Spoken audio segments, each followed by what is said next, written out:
Assalamualaikum warahmatullahi wabarakatuh. Pada kesempatan kali ini saya akan melanjutkan dalam perkuliahan optimalisasi pemanfaatan sumber daya pesisir dan laut. Masih berkaitan dengan bab karakteristik, struktur dan dinamika ekosistem pesisir dan laut. Saat ini kita akan membahas dalam subbab kondisi oseanografi dan dinamika pesisir dan lautan. Seperti yang saya jelaskan di video-video saya sebelumnya, bahwa dalam memaksimalkan maupun mengoptimalkan sumber daya pesisir dan laut, kita tidak bisa melepaskan dalam satu bidang kajian saja. Akan tetapi banyak kajian yang harus bisa kita tarik, bahwa dengan melihat kajian-kajian atau bidang keilmuan lainnya, kita akan menambah wawasan dan keilmuan terkait bagaimana baiknya mengoptimalkan sumber daya pesisir dan laut yang ada di sekitar kita.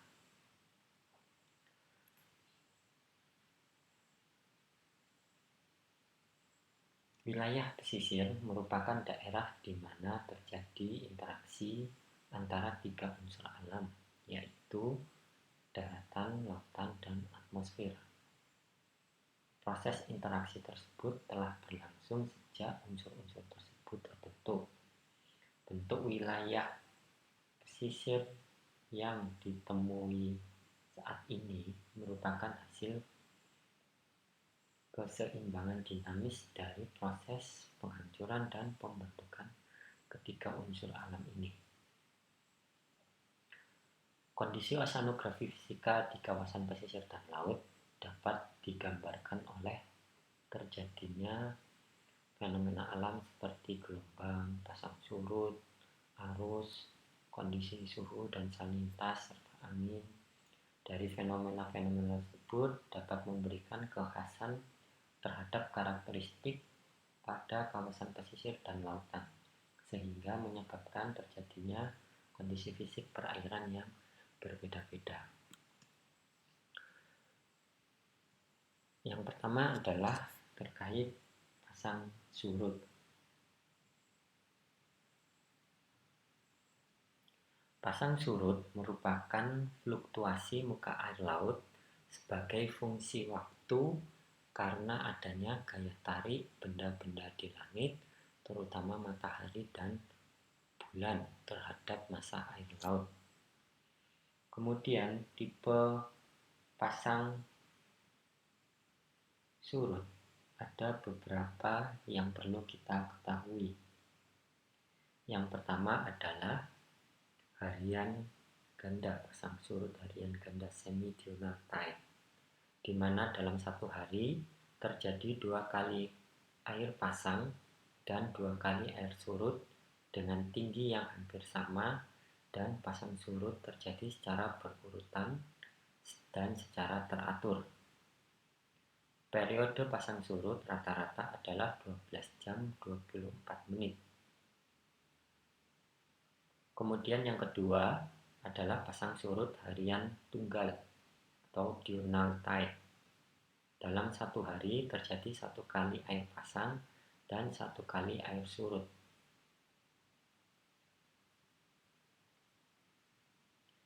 Periode pasang surut adalah 24 jam 50 menit. Pasang surut tipe ini biasa terjadi di beberapa wilayah yang nanti akan ada di slide berikutnya. Kemudian pasang surut campuran condong ke harian ganda atau mixed tide prevailing semi-diurnal. Dalam satu hari terjadi 2 kali air pasang dan 2 kali air surut, tetapi tinggi dan periodenya berbeda. Kemudian yang keempat adalah pasang surut campuran condong ke harian tunggal. Pada tipe ini dalam satu hari terjadi 1 kali air pasang dan 1 kali air surut. Akan tetapi terkadang untuk sementara waktu terjadi 2 kali pasang dan 2 kali surut dengan tinggi dan periode yang berbeda.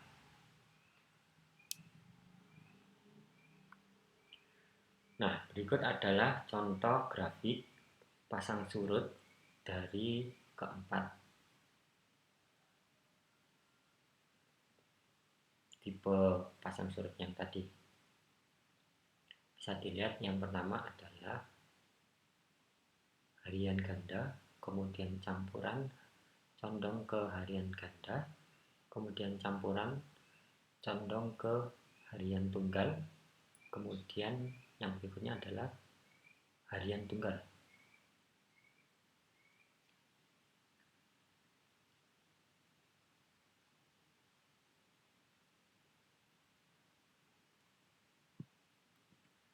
Nah, berikutnya bisa dilihat bahwa sebaran pasang surut di perairan Indonesia dan sekitarnya.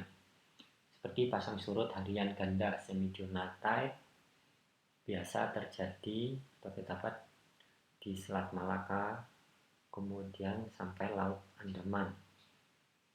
Kemudian diurnal tide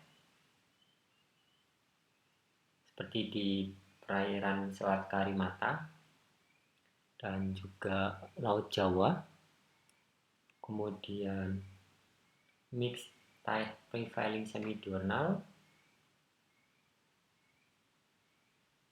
seperti kebanyakan di perairan Indonesia Tengah dan Timur. Kemudian mixed tide prevailing diurnal banyak terdapat di Selat Kalimantan dan pantai utara Jawa Barat.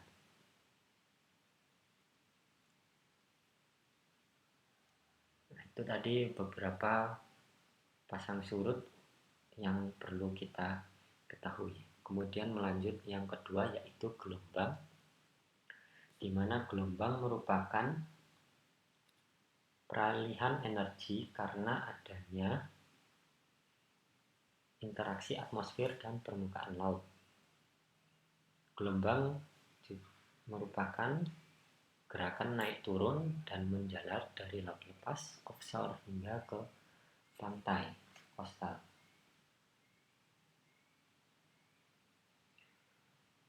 Gelombang ini merambat ke segala arah membawa energi yang kemudian dilepaskan ke pantai dalam bentuk hempasan ombak. Kemudian rambatan ini dapat menempuh jarak ribuan kilometer sebelum mencapai suatu pantai. Gelombang yang mendekati pantai akan mengalami beberapa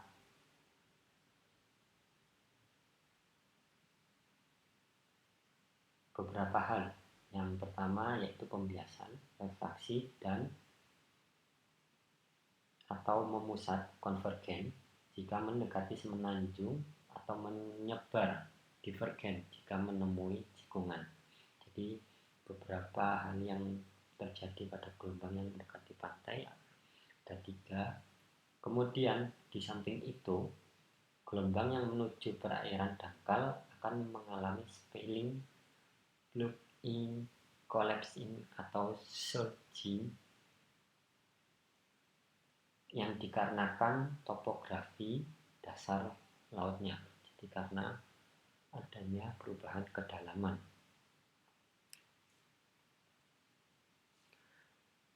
Nah, dalam upaya mengoptimalkan tentu kita juga harus tahu bahwa pasir laut ataupun terumbu karang memiliki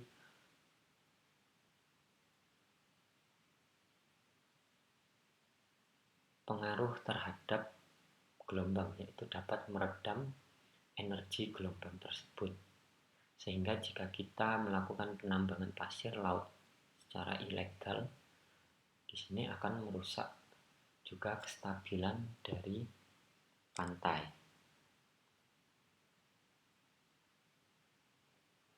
Contoh yang yang sudah terjadi di beberapa pantai di Pulau Madura pun juga ada penambangan pasir. Jadi dengan kita mengetahui fungsi gelombang yang datang dapat merusak kestabilan pantai, tentu kita harus menjaga ekosistem yang ada. Kemudian yang berikutnya adalah arus. Gelombang yang datang menuju pantai dapat menimbulkan arus pantai, reservoir current yang berpengaruh terhadap proses sedimentasi atau abrasi di pantai. Pola arus pantai ini ditentukan terutama oleh besarnya sudut yang dibentuk antara gelombang yang datang dengan garis pantai. Jika sudut datang cukup besar, maka bisa terjadi arus menyusur pantai yang disebabkan oleh perbedaan tekanan hidrostatik.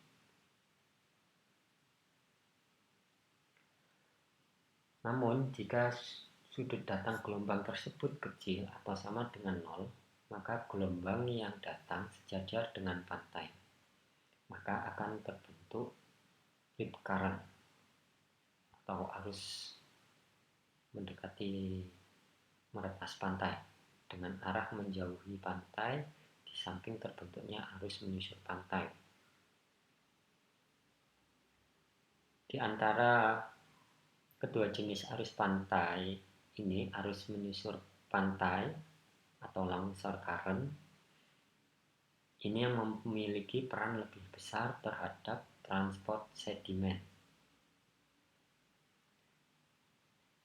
Sedimen dapat terangkut hingga beberapa kilometer jauhnya dari tempat semula. Jadi dalam hal memulihkan kondisi pantai,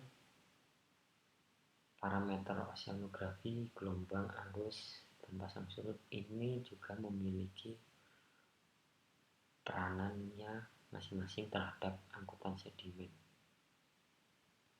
Jadi kita juga perlu tahu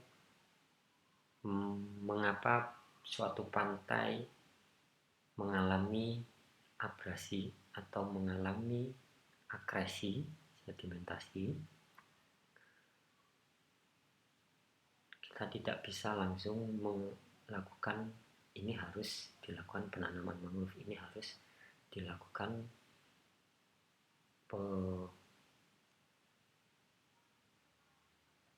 pembangunan berupa bangunan pantai atau hal yang sebagainya, tetapi kita harus mengetahui faktor dari oceanografi itu, arus, gelombang, dan pasang surut, mana yang lebih memiliki peranan terhadap daerah tersebut.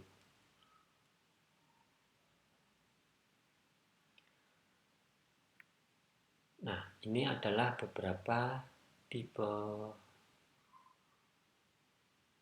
contoh arus yang patutnya kita tahu yang terjadi di Indonesia.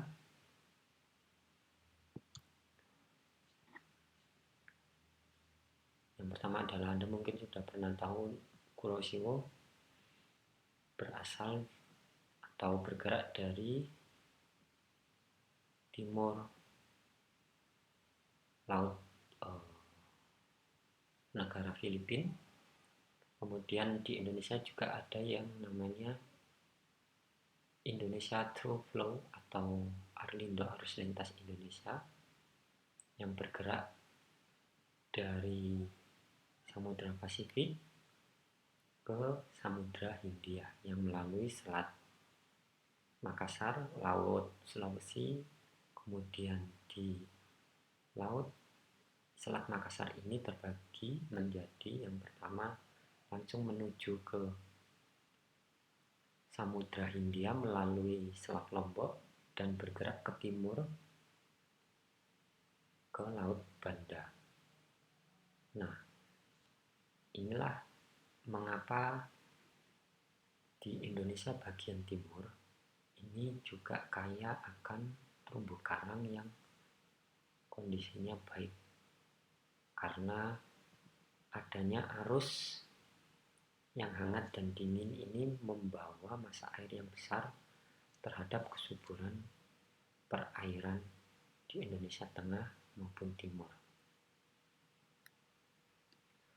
Kemudian yang berikutnya adalah suhu dan salinitas.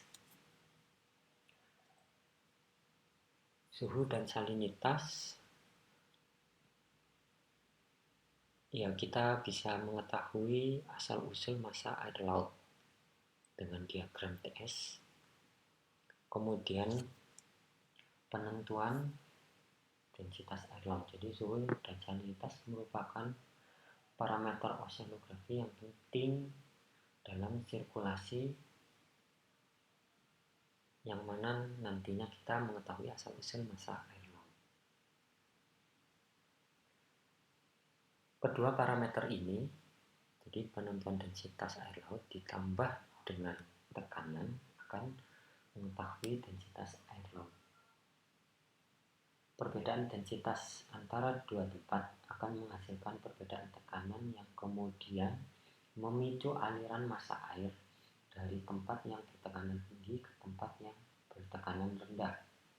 Di samping itu, dengan menggabungkan suhu dan salinitas dalam suatu diagram, ya kita tahu adalah diagram TS, kita dapat melacak asal-usul dari massa air tersebut. Kemudian, suhu suatu perairan dipengaruhi oleh radiasi matahari, posisi matahari, letak geografis, musim, kondisi awan, serta proses interaksi antara lautan dan atmosfer seperti peralihan panas, penguapan, dan hembusan angin. Kondisi yang hampir serupa berlaku untuk salinitas perairan juga.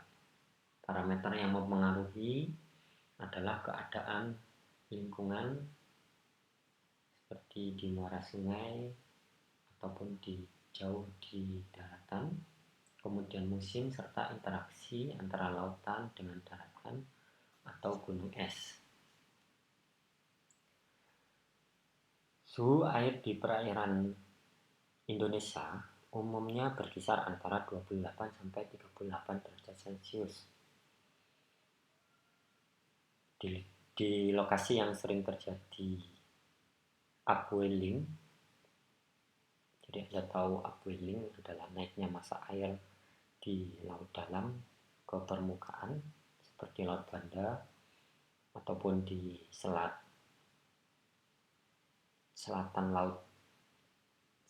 Pulau Jawa. Suhu air permukaannya bisa turun hingga 20 sampai 25 derajat Celcius.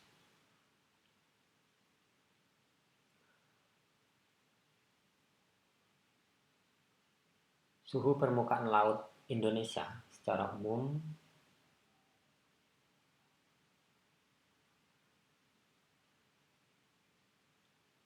berkisar antara 28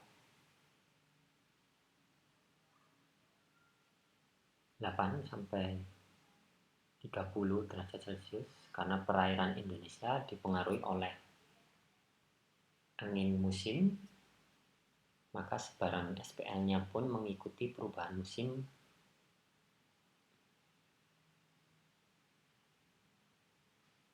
Seperti pada musim barat, Desember, Januari, Februari, SPL di kawasan barat Indonesia pada umumnya relatif lebih rendah daripada musim timur, Juni, Juli, Agustus. Kemudian SPL di dekat Laut Cina Selatan pada waktu musim barat berkisar antara 26 sampai 28 derajat Celcius. Sedangkan di kawasan timur Indonesia kisarannya antara 28 sampai 29 derajat Celcius. Pada musim timur, kebalikannya terjadi berkisar antara 26 sampai 28 derajat Celcius. Sedangkan di perairan barat berkisar antara 28 sampai 29 derajat Celcius. Salinitas secara umum dapat disebut sebagai jumlah kandungan garam dari suatu perairan yang dinyatakan dalam per mil. Kisaran salinitas air laut berada antara 0 sampai 40 per mil, yang berarti kandungan garam berkisar antara 0 sampai 40 gram per kilogram air laut. Secara umum, salinitas permukaan perairan Indonesia rata-rata berkisar antara 32 sampai 34 per mil. Ini adalah gambaran terkait suhu dan salinitas. Kemudian yang berikutnya adalah angin. Angin merupakan parameter lingkungan yang penting sebagai gaya penggerak dari aliran skala besar yang terdapat baik di atmosfer maupun lautan.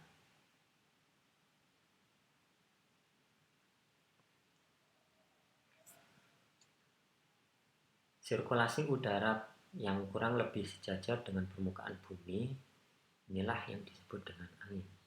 Gerakan udara disebabkan oleh perubahan temperatur atmosfer, di mana pada waktu gambaran sebagai gambarannya adalah ketika waktu udara dipanasi, rapat masanya berkurang yang berakibat naiknya udara tersebut kemudian diganti oleh udara yang lebih dingin di sekitarnya. Perubahan temperatur di atmosfer disebabkan oleh perbedaan penyerapan panas oleh tanah dan air, atau perbedaan panas di gunung dan lembah, atau perubahan yang disebabkan oleh siang dan malam. Atau bisa juga perbedaan suhu pada belahan bumi bagian utara dan selatan karena adanya perbedaan musim dingin dan panas. Daratan lebih cepat menerima panas daripada air, terutama air laut, dan sebaliknya daratan juga lebih cepat melepaskan panas. Oleh karena itu, pada waktu siang hari, daratan lebih panas daripada laut. Udara di atas daratan akan naik dan diganti oleh udara dari laut, sehingga terjadi angin laut. Sebaliknya, pada waktu malam hari, daratan lebih dingin daripada laut, sehingga udara di atas laut akan naik dan diganti oleh udara dan daratan, sehingga terjadi angin darat. Jadi ini adalah pengertian angin laut dan angin darat.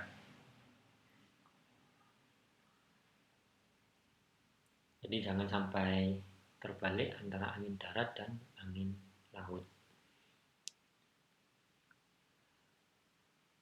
Kemudian sebagai gambaran bahwa Indonesia mengalami angin musim, yaitu angin yang berhembus secara mantap. Jadi tadi sudah dijelaskan dalam satu periode 1 tahun. Pada bulan Januari Februari, belahan bumi bagian utara mengalami musim dingin, sedangkan belahan bumi bagian selatan mengalami musim panas. Ini juga akan mengakibatkan terjadinya angin.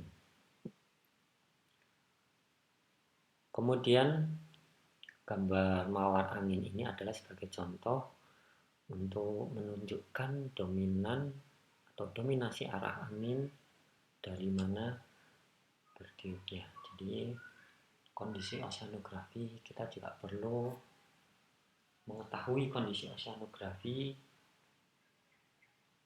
perairan agar kita juga bisa memaksimalkan sumber daya apa yang bisa kita optimalkan di suatu daerah pesisir ataupun laut itu. Jadi kita tidak bisa melepaskan sumber daya non hayati ataupun hayati itu terhadap parameter yang ada. Di harapan saya Anda mempelajari ini juga bisa nantinya mengoptimalkan sumber daya yang ada di tempat Anda. Tidak melepaskan, saya tidak berasal dari keilmuan yang satu tapi memaksimalkan, kita tidak bisa seperti itu. Jadi kita semua keilmuan yang ada ini saling berkaitan satu sama lain sehingga kita tidak bisa melepaskannya. Baik, sekian penjelasan dari saya. Kurang lebihnya mohon maaf. Apabila ada pertanyaan bisa dituliskan di kolom komentar. Kita lanjutkan di pertemuan dan kesempatan berikutnya. Terima kasih atas perhatiannya. Assalamualaikum warahmatullahi wabarakatuh.